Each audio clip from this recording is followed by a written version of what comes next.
harus adil. Ya. Adil itu dalam artian setiap stakeholder yang terkait ya dalam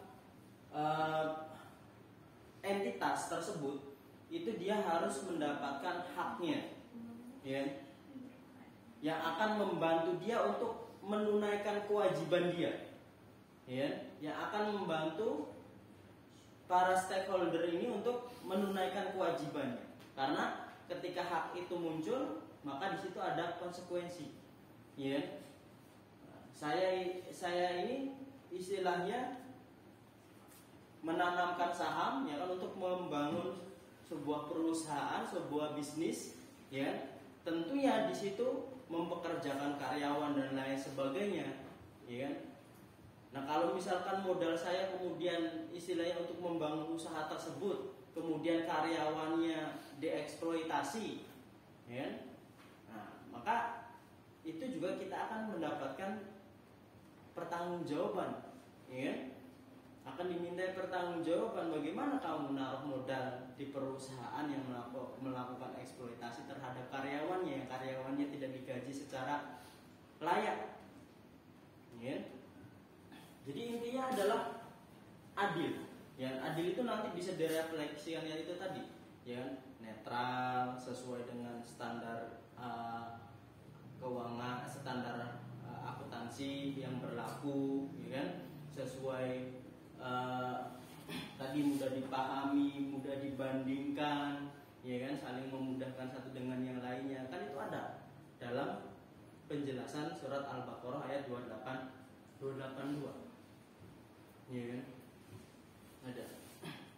Nah, untuk mencapai karakteristik kualitatif yang demikian, elemen-elemen apa saja yang harus dilaporkan, ya kan? Elemen-elemen apa saja yang harus dilaporkan? Oh, ada yang terkait kinerja, berarti laba rugi. Yang terkait berarti ada laporan perubahan modal, ya. Ada laporan posisi keuangan, ada apa lagi? Laba rugi, laporan perubahan modal, laporan posisi keuangan, laporan arus kas, ya kan? Kemudian ada catatan atas laporan keuangan, ya, kinerja sosialnya, kinerja lingkungannya seperti apa, kinerja syariahnya seperti apa, ya, itu harus dilaporkan, ya. Kalau misalkan perusahaan tersebut masih terkait dengan transaksi-transaksi haram yang itu tidak bisa dihindarkan, ya kan? Nah, itu misalkan denda, bunga dan lain sebagainya, pendapatan bunga, itu cara pengelolaannya seperti apa, itu harus dilaporkan tersendiri, ya kan? Tidak bisa kemudian ini pendapatan bunga kita akui sebagai pendapatan, nggak bisa, ya kan? Tidak bisa diakui sebagai laba perusahaan, harus ada perlakuan tersendiri, ya kan? Oke, itu kita ambil pendapatannya, tapi nanti dialokasikannya untuk apa? Entah untuk membangun jalan dan lain sebagainya, fasilitas umum, ya kan? Jadi ada pos tersendiri. Kalau misalkan ya bisnis kita sekarang ini tidak bisa terlepas dari hal-hal yang demikian, ya kan? Karena sistem keuangannya sudah seperti itu, sudah terlanjur seperti itu, ya kan? Kita tidak bisa menghindar dari hal tersebut. Ya sudah, yang kaitannya dengan transaksi-transaksi yang tidak diperbolehkan dalam Islam, dibuat laporannya juga, ya, dibuat laporannya. Maka di sini kita nyusun elemennya. Nanti tergantung, ya kan, jenis perusahaannya, apa perusahaan manufaktur atau perusahaan perdagangan, pertanian, peternakan dan lain sebagainya. Sifatnya lebih fleksibel, ya. Jadi kembali, ini juga kembali seperti pembahasan sebelumnya, ya, dalam pembahasan jurnal, ya. Jadi yang menjadi karakteristik kualitas kan Islam itu, ya kan, akuntansi Islam itu kan didasarkan kepada Al-Quran dan Sunnah, ya kan. Tapi Al-Quran dan Sunnah ini statusnya bukan statutari kontrol, ya, tidak kaku, ya, penerapannya penerapannya selalu bersifat profesional, ya kan?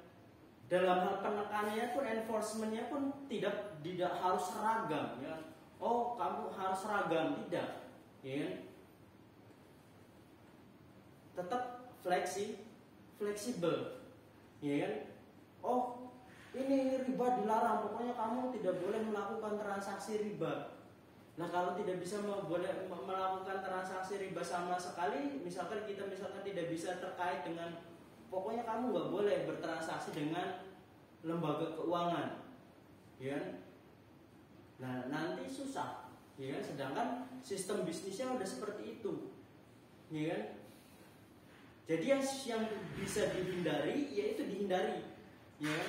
Yang sesuatu hal yang tidak bisa dihindari karena itu sudah menjadi sistem, ya, yang kalau kita misalkan tidak menjalankan hal itu justru madorotnya lebih banyak, ya itu silahkan. Tapi dengan catatan itu tidak diakui sebagai keuntungan.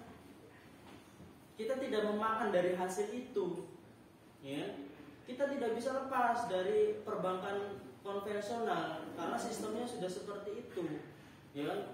Kalau misalkan kita membatasi itu, nanti perkembangan ekonomi Islam justru menjadi terhambat, ya, untuk memperbaiki, menggantikan bagaimana dominasi lembaga keuangan konvensional saat ini, ya, kan perlu bertahap. Nah, selama proses itu mendatangkan manfaat, ya kita boleh terlibat dalam istilahnya transaksi dengan bank konvensional, tapi dengan catatan itu tadi, ya, itu harus dipisahkan dari yang haram-haram, ya, dipisahkan laporannya. Kita dapat bunga, pendapatan bunga, ya kita pisahkan, jangan diakui sebagai laba kita, ya. Tetap profesional, tetap fleksibel, karena kita tidak bisa kemudian harus seragam, ya, harus sesuai dengan Al-Quran dan Sunnah, katakanlah seperti itu. Tapi fleksibel di sini bukan berarti kacang kedelai, tahu tempe, ya, delai tempe, bukan seperti itu. Fleksibelnya fleksibel yang sifatnya profesional, ya. Oh, pencuri harus dipotong tangan, hukumnya, kisosnya. Pokoknya ya kalau misalkan kita berpegangnya dengan Al-Quran dan Sunnah, ya, kalau kita statusnya statutory kontrol kaku, ya sudah diseragamkan, ya. Apapun yang dia curi, berapa besarannya, istilahnya jabatannya apa, ya, harusnya sama-sama dipotong tangan, karena keterangannya yang mencuri itu dipotong tangan, ya. Tapi Islam tidak seperti itu, ya. Al-Quran tidak seperti itu dalam prakteknya. Fleksibel yang profesional. Kalau dia mencuri karena memang dia kelaparan, ya kan, dia untuk mempertahankan hidup dia sudah berusaha mencari bantuan ke tetangganya, ke saudaranya dan lain sebagainya, tapi tidak ada yang mau membantu, tidak ada yang mau mempedulikan, kemudian dia mengambil barang orang lain hanya untuk memenuhi kebutuhan perutnya dia, ya tidak masalah, tidak perlu dipotong tangan, ya. Malah justru yang dimarahi adalah mungkin tetangganya, mungkin saudaranya, mungkin orang-orang kaya yang ada di sekitarnya. Kenapa membiarkan dia kelaparan, ya. Ini karakteristik kualitatifnya, ya. Kembali, ya, Islam itu tidak statutory control. Iya, Al-Quran itu sebagai dasar kita, tetapi dia tidak statutory control dalam pelaksanaannya, ya. Seperti itu. Membunuh, oh pokoknya membunuh harus dibalas dengan membunuh. Ya, lihat dulu kasusnya, ya. Lihat dulu kasusnya. Kalau kasusnya dia membunuh seseorang karena dia sedang mempertahankan diri, ya kan, dari ancaman, ya, ya nggak bisa kita hukumi dengan membunuh lagi, ya. Profesional tapi, ya, ketika Rasulullah mengatakan kalau seandainya anak saya, ayah saya yang mencuri, maka saya yang akan memotong tangannya sendiri. Itu profesional, ya kan? Namanya profesional, tapi tetap fleksibel, lihat kondisinya, ya kan? Oh ini kondisinya lagi paceklik, ya kan? Orang lagi kesusahan mencari makan, ya wajar kalau orang kemudian banyak yang terpaksa untuk mengambil barang orang lain untuk sekedar mempertahankan hidupnya. Yang menjadi masalah itu udah dia orang kaya kok masih mengambil orang lain dan jumlahnya pun banyak, ya, ya, sudah orangnya kaya, punya jabatan, ya, punya usaha yang begitu majunya, tapi tetap mengambil. Nah itu yang menjadi masalah, itu yang harus dipotong tangannya. Bukan orang yang nyolong ayam, ya kan, ngambil singkong itu dipotong tangan, ya. Nah, itu namanya profesional di sini, karakteristik kualitatifnya masuk juga di situ, ya. Nah, untuk memenuhi karakteristik ini maka ada elemen yang harus dilaporkan. Untuk kira-kira mencapai target ini, elemen apa saja yang harus dilaporkan? Ada aset, ada kewajiban, ya kan? Ada pendapatan, ada beban dan lain sebagainya. Ya. Ada transaksi-transaksi yang mungkin tadi dilarang, ya kan? Itu dilaporkan dalam hal tersendiri. Ya. Nah, kemudian lebih ke atasnya dasar asumsi, ya. Kenapa sih kita harus istilahnya harus melaporkan laporan keuangan, yang harus membuat laporan keuangan, ya. Dasar asumsinya apa, ya? Kenapa sih organisasi dengan pribadi itu harus dipisahkan, ya? Karena kaitannya dalam penyusunan laporan keuangan ini, ya. Dasar entitas, ya, harus dipisahkan antara harta yang sudah ada dalam satu kerjasama, ya kan, dalam suatu entitas dengan harta kepemilikan pribadi. Karena secara hukum statusnya juga berbeda, ya kan. Ini harus dibedakan entitasnya sendiri. Kalau perlu individunya juga punya catatan tersendiri, ya, harus dipisahkan. Kalau disatukan nanti menjadi bias, ya. Makanya dalam Islam itu, ya kan, dalam hadisnya harta yang sudah terkumpul, ya kan, jangan dipisahkan karena takut diambil zakatnya, ya. Artinya harta yang sudah ada dalam satu syirkah, satu perjanjian kerjasama, kalau dia sudah mencapai nisabnya, sudah mencapai haulnya harus dikeluarkan zakat, ya harus dikeluarkan zakat. Tidak boleh dipisahkan karena ingin menghindari membayar zakat. Karena itu hukumnya sudah beda, harta entitas dengan harta individu itu, ya.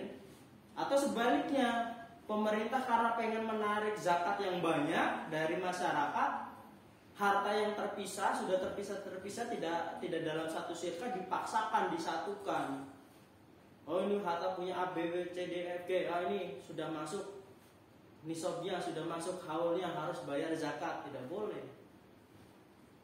Ya, makanya dasar asumsinya adalah dasar asumsi entitas ekonomi. Entitas ekonominya siapa yang berkewajiban untuk membuat laporan keuangan? Oh, ini sudah syirkah, ya berarti kamu laporan keuangannya sendiri, ya. Oh, ini harta individu, ya berarti ini laporannya tersendiri. Harus dipisahkan, ya. Asumsi dasarnya seperti itu logiknya. Terus apa lagi? Asumsi periodik, ya kan, harus dilaporkan secara periodik. Karena apa? Karena kewajiban itu juga sifatnya periodik.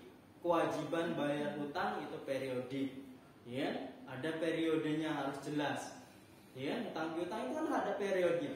Bayar zakat ya juga ada periodenya, ya. Karena kewajiban itu sifatnya periodik, kaitannya dengan waktu. Maka laporan akuntansi itu juga harus memiliki periode pelaporannya, ya kan? Kapan saya harus melaporkan laporan keuangan? Ya ketika kewajiban itu harus ditunaikan, ya kan? Maka yang menunaikan hak itu dalam rangka untuk membantu orang untuk menunaikan kewajibannya, ya kan? Nah, itulah dasar akuntansi, ya, asumsi dasarnya. Kenapa kita harus menggunakan periode waktu, ya. Kemudian asumsi moneter, ya, asumsi moneter supaya bisa tadi dibandingkan, untuk bisa memenuhi karakteristik bisa dibandingkan, ya kan, bisa diukur, ya, itu ya harus dengan satu satuan ukur.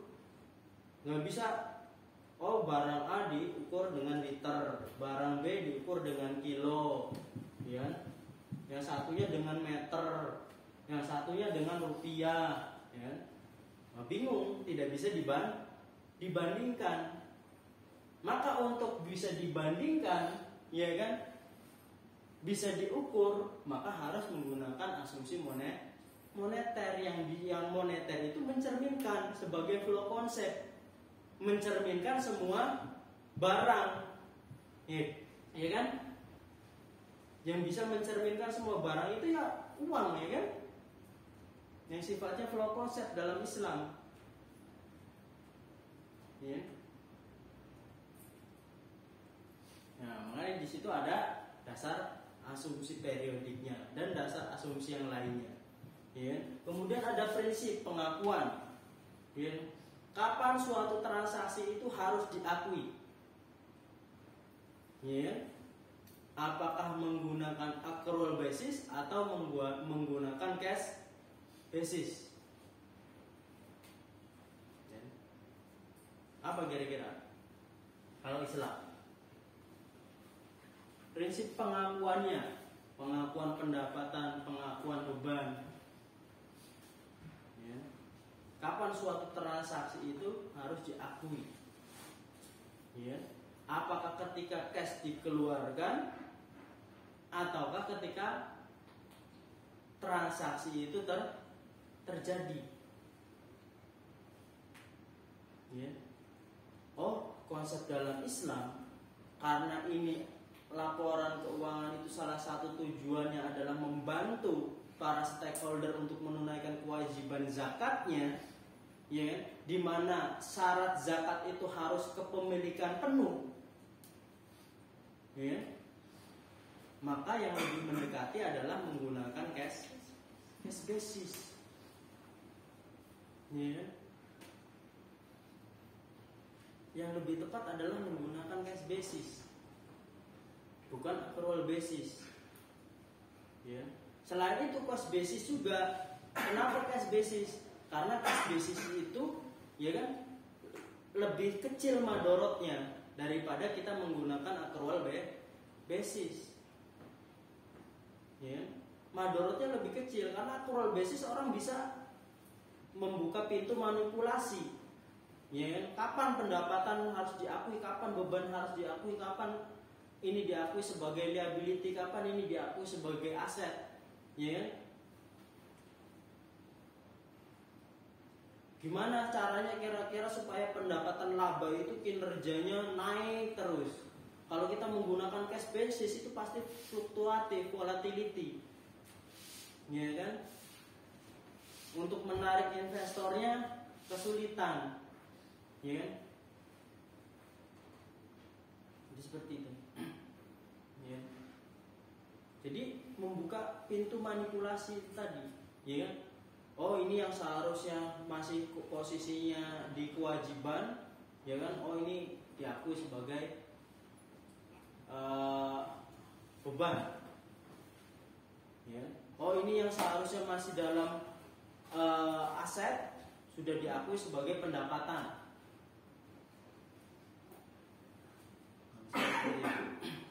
Jadi membuka pintu-pintu manipulasi, ya. Sehingga laporan keuangan itu tidak mencerminkan kondisi yang sebenarnya. Ya sudah, kalau misalkan kasnya sudah keluar, ya sudah diakui saja itu sebagai pengeluaran, sebagai beban, ya kan? Kalau kita sudah mendapatkan kasnya, sudah mendapatkan pembayaran dari pelanggan, ya kan, atas jasa yang kita berikan terkait dengan iklan misalkan, ya sudah, itu diakui langsung sebagai pendapatan karena itu kan sudah dikuasai secara penuh. Iya kan? Tidak perlu kita misalkan, oh iklannya selama 5 tahun diakui pendapatannya nanti selama 5 tahun, 1 tahun 1 juta, 2 tahun 1 juta lagi. Kalau misalkan total proyeknya 5 juta, ya. Supaya apa? Supaya pendapatannya kelihatannya, ya, smooth, naik terus, ya. Oh kalau bebannya seperti itu. Kalau misalkan kita menggunakan cash basis, ketika kita sewa tahun pertama itu pasti bebannya tinggi. Labanya kalau misalkan bebannya tinggi, berarti labanya akan turun, terlihat lebih kecil, ya kan? Tapi kan itu kan sebenarnya bisa kita analisis, ya kan? Sesuatu hal yang bisa kita analisis secara lebih mudah kalau kita menggunakan cash basis. Oh kenapa tahun ini pendapatannya kok kecil? Ya karena tahun ini kita mengeluarkan beban untuk biaya sewa untuk 10 tahun, untuk 20 tahun, sehingga bebannya menjadi lebih besar. Tapi nanti setelah tahun ke depannya itu nanti baru akan lebih tinggi, ya kan? Jadi seperti itu, ya. Kemudian pengukurannya kita optimism atau konservatif, ya. Tadi dilihat dari tadi professionalism, flexibility, ya. Kita itu lebih apa, ya? Di mana posisi akuntansi syariah, akuntansi Islam dalam prinsip pengukuran, ya? Apakah didasarkan pada rasa kekhawatiran, kehati-hatian, ketakutan, ya? Atau berdasarkan optimism, mencerminkan fakta yang sebenarnya, menampilkan data yang sebenarnya, bukan menampilkan data masalah lalu, ya. Oh Islam itu sifatnya optimism, ya. Untuk mengukur zakat itu ya harus kita menggunakan data yang sebenarnya, kondisi ekonomi yang sebenarnya, bukan menggambarkan ekonomi masa lalu. Karena kewajiban zakat ya saat ini, bukan masa lampau, ya. Sehingga Islam itu lebih relevan menggunakan nilai wajar, lebih relevan menggunakan value karena mencerminkan kondisi ekonomi saat ini. Sehingga dalam hal menunaikan kewajibannya, para stakeholder itu akan terbantu, ya kan, dalam mengambil keputusan, kualitas keputusannya akan lebih baik, ya kan. Pengen bayar zakat, hitungannya dengan kondisi data kekinian, bukan menggunakan data masa lampau, ya. Dalam hal pengukuran. Nah, yang masalahnya adalah semuanya itu tetap ada constraint-nya, ya, ada keterbatasannya, ya. Setiap pengambilan keputusan itu pasti ada resikonya.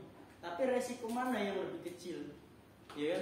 Makanya di sini di antara constraint-nya adalah antara cost, ya, dan benefitnya diperhatikan,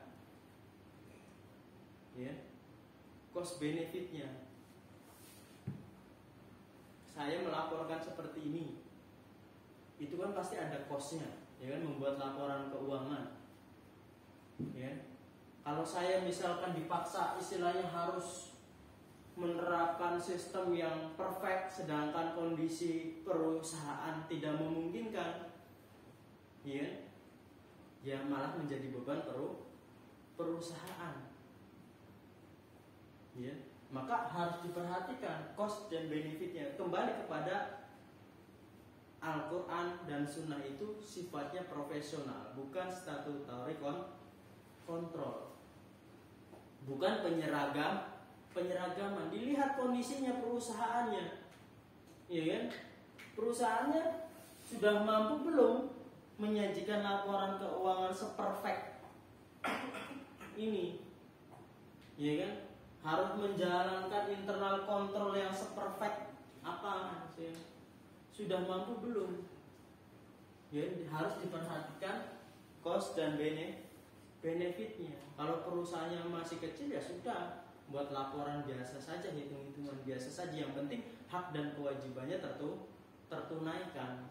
Ya, kalau kita masih kaitannya usaha yang kecil kan, kita masih bisa mengontrol kan apa hak dan kewajiban kita, itu masih bisa dikontrol secara langsung, secara mandiri itu masih bisa. Tapi kalau misalkan perusahaannya sudah besar, ya di situ harus menerapkan internal kontrol yang lebih sempurna, ya kan? Untuk menjaga hak kewajibannya supaya tertunaikan. Itulah profesionalisme dan fleksibilitas dalam Islam, ya kan?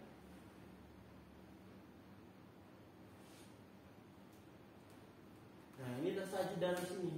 Ya. Seberapa materi sesuatu itu harus kita tampilkan, ya. Kenapa sih kita harus membuat laporan? Ya, ya untuk supaya membantu kita menunaikan hak dan kewajiban. Ya. Kalau hak kewajiban itu masih bisa kita kontrol, ya, secara manual, ya, dengan manual pun kita bisa. Ya silahkan, selagi hak kewajibannya masih bisa dijaga. Tapi kalau kita sudah mengelola sesuatu hal yang besar, ya kita harus menerapkan sistem. Ini kan? Kembali, cost benefit dan seberapa material, ya, itu harus ditampilkan dalam laporan, diwujudkan dalam laporan keuangan. Ya. Nah disitulah Islam. Ya. Nah, kerangka akuntansi Islam. Ya. Maka ini disebut sebagai suatu kerangka. Ya. Suatu kerangka, suatu konstitusi yang akan dijadikan sebagai dasar landasan penyusunan standar akuntansi keuangan. Ya. Kalau negara Indonesia konstitusinya adalah Undang-Undang Dasar 1945, ya kan? Sehingga undang-undang yang dihasilkan itu harus berdasarkan Undang-Undang Dasar 1945 sebagai konstitusinya. Peraturan presiden, peraturan gubernur, peraturan bupati itu nyambungnya adalah ke dasar konstitusinya, harus nyambung ke dasar konstitusi Undang-Undang Dasar 1945. Termasuk ini akuntansi, ini konstitusinya akuntansi. Ya, kerangka konseptual itu konstitusinya akuntansi. Ya, kita mau membuat SAK, ETAP, EMK dan lain sebagainya, ya, standar-standar akuntansi untuk perusahaan, standar akuntansi untuk UMKM, ya, usaha menengah kecil, ya, untuk perusahaan usaha kecil dan lain sebagainya, konstitusinya harus ada di sini. Ya, yang disebut sebagai kerangka konseptual akuntansi, kerangka dasar. Ya.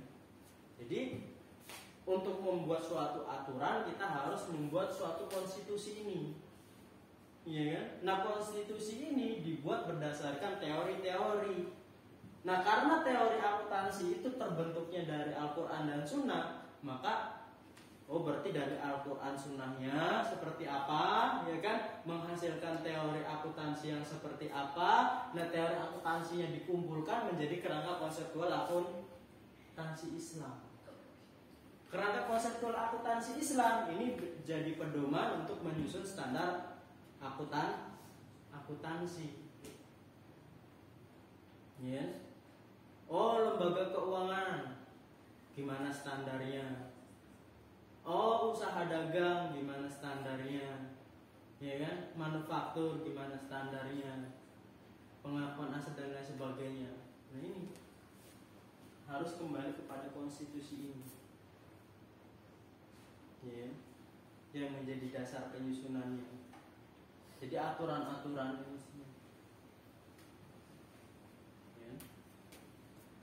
inilah yang disebut sebagai kerangka konseptual akuntansi. Nah, dalam Islam pun seperti ini. Ya.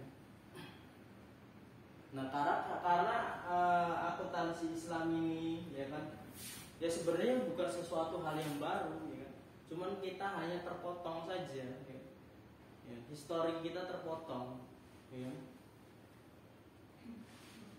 dengan ulama-ulama terdahulu, sehingga kita kehilangan suatu masa, ya kan, yang dimana kita istilahnya tidak bisa mengembangkan akuntansi ini sampai sekarang, ya, tidak bisa menerapkan, sehingga akuntansi Islam itu bisa dikatakan sesuatu inovasi baru, meskipun sebenarnya itu barang yang lama karena dasarnya sudah ada sejak lama. Tapi karena ini baru digaungkan, ekonomi Islam baru digaungkan, dikembangkan sampai sekarang masih berkembang saja, ya kan?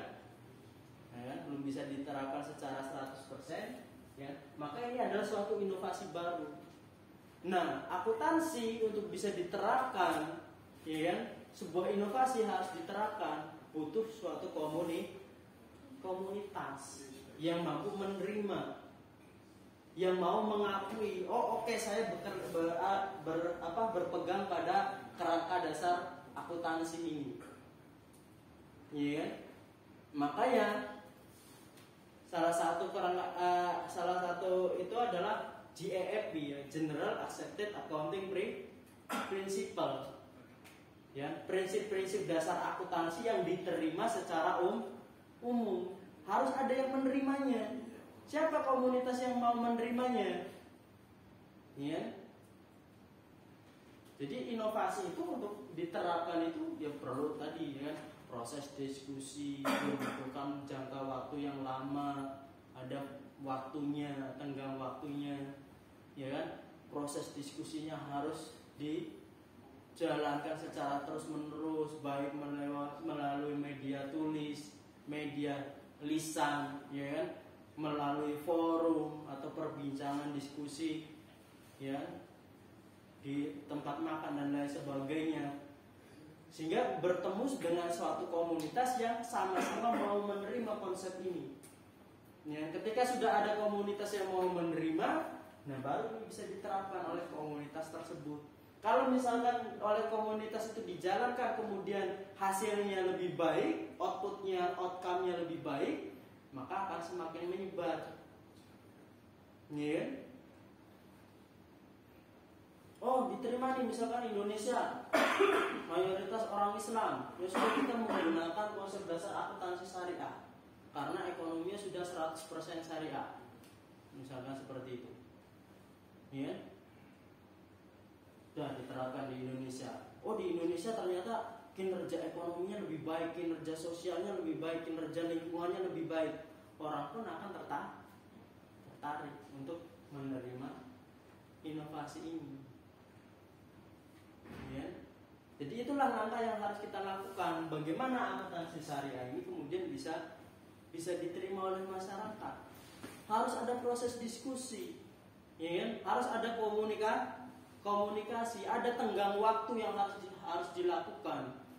Berapa lamanya ya tergantung dengan intensitas diskusi kita, intensitas komunikasi kita, seberapa berkualitas diskusi kita, seberapa berkualitas komunikasi kita sehingga bisa menggait komunitas untuk menerima konsep ini, inovasi ini.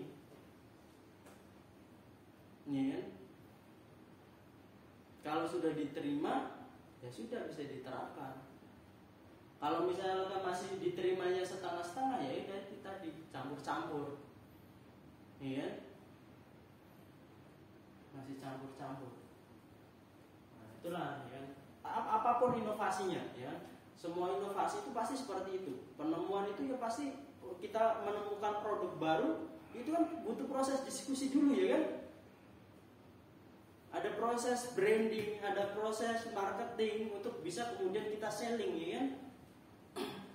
Untuk kemudian kita bisa menjual, bisa diterima produk kita di pelanggan. Itu kan ada proses diskusi dulu, diskusi, komunikasi, tes dan lain sebagainya. Itu ada tenggang waktunya. Ya, tidak kemudian karena kita ini Islam, ya kan, kemudian bisa diterima begitu saja, tidak. Tetap harus ada proses itu, ya, untuk kemudian bisa diterapkan apapun itu, ya. Sesuatu inovasi pasti harus ada proses diskusi, ada proses komunikasi, ya, ada eksperimen, ya, ada tenggat waktu, ya. Nah, kualitasnya itu akan menentukan apakah ini diterima atau tidak, ya. Kalau kita punya produk kemudian kalau didiskusikan, ini loh, saya punya produk mereknya ini, ya kan, manfaatnya ini, ya, kandungan vitaminnya, gizinya ini, ya kan. Nah, komunikasi, diskusi situ kualitas, kemudian dia mencoba, cocok, ya kan. Nah, cocok itulah kemudian diterima produk tersebut, ya. Nah, setelah diterima produk tersebut, dia merasakan manfaatnya, baru kan efek multipliernya ada kan, ya enggak?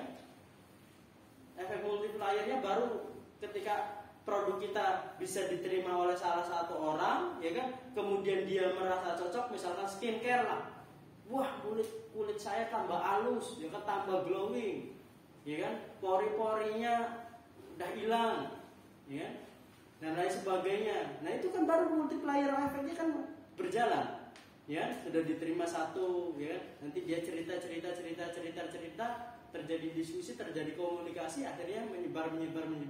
Nah, itulah proses diterimanya suatu inovasi, ya. Sehingga akuntansi Islam ini ya masih perlu proses itu, ya. Kita harus buat jurnal, kita harus buat seminar, buat workshop, ya, bertemu dengan berbagai macam stakeholder, itu membutuhkan tengah waktu, ya. Nah, seberapa kualitas diskusi, komunikasi yang kita jalin, nah, seberapa bisa juga suatu inovasi itu bisa diterima ketika ada kecocokan itu tadi, ya, ada manfaat yang dirasakan, ya. Maka tugas kita sebagai akademis ya seperti itu. Salah satunya, kalau kita pengen terjun di akuntansi syariah ya harus seperti itu yang harus kita lakukan. Diskusi, buat buku, buat jurnal dan lain sebagainya. Nah, itu kan jalur-jalur komunikasi dan diskusi macam-macam, ya. Tuh ya, terkait dengan akuntansi syariah. Sampai sini silakan, ada yang ditanyakan?